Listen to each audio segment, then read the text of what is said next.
এই যে ওয়াকফ সংশোধনী বিল, এটাকে আপনি সমর্থন করছেন? দিকে দিকে ইতিমধ্যে কিন্তু সংখ্যালঘু সমাজ প্রতিবাদ করছে, বিক্ষোভ করছে, রাস্তা আটকে, এই যে একটা অসন্তোষের আগুন জ্বলছে, আপনার কি মতামত? দেখুন, এই বিলটা যখন হয়েছে, এই বিলটা যখন বললাম ভালো মন্দ দুরকম আছে, আগে সংখ্যালঘুরা এক হোক।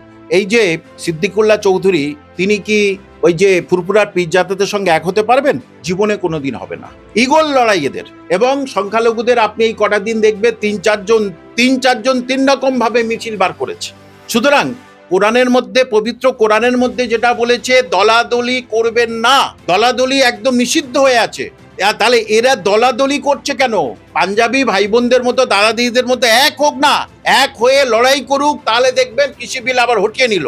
কিন্তু এটা এরা জীবনে কোনোদিন, এই রাজ্যের সংখ্যালঘুরা তো একেবারেই হবেই না, কোনো দিনের জন্য হবে না। এদের নানা রকম হচ্ছে কি দলে বিভক্ত, মানে মুসলমান কিন্তু নানা রকম হচ্ছে কি দল আছে, বুঝতে পারছো? দল আছে, শিয়া সুন্নি ইত্যাদি আরো নানা রকম আছে। তাছাড়াও সুন্নি মুসলমানদের মধ্যেও নানা রকম ভাগ আছে। ওই যে বললাম সিদ্দিকুল্লাহ চৌধুরী কোনোদিন ওই এদের কাছে যেতে পারবে না, ওই ফুরফুরা শরীফের পীরজাদাদের কাছে যেতে পারবে না। আবার পীরজাদাদের অনেক রকম ভাগ আছে, তারা কোনোদিন এক হবে না। আগে আপনারা নিজেরা এক হন, আপনাদের সিকিউরিটি অ্যান্ড সেফটির জন্য আগে নিজেরা আপনারা এক হন। দলাদলির মধ্যে না গিয়ে সম বিপদ আপনাদের তথা দেশের, আগে দেশকে রক্ষা করতে হয়। এটা হচ্ছে গিয়ে সমস্ত সংবিধান, সমস্ত এটা আমাদের, এটা কোরআনের বিধান।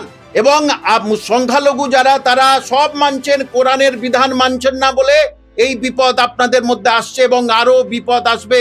আপনারা কোরআনের বিধান মানছেন না, শুধু মানুষের বিধান, মমতা ব্যানার্জির বিধান মেনে চলছেন পশ্চিমবঙ্গে। তাহলে তার জন্যই তো আপনাদের উপরে অনেক রকমের অনেক কিছু আপনাদের উপরে আসার বাকি আছে, সেটা বলে দিলাম।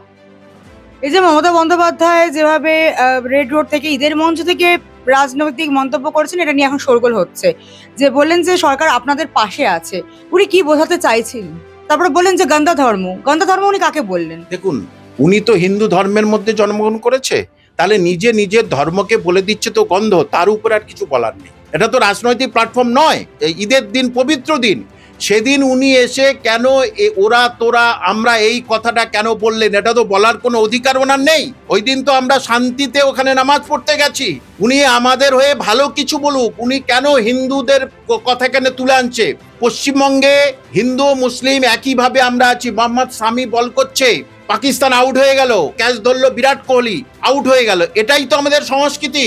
রাম পাস করছে, রহিম গোল দিচ্ছে, এটাই আমাদের সংস্কৃতি। আর এই সংস্কৃতিটা নষ্ট করতে চলেছে এই মমতা ব্যানার্জি।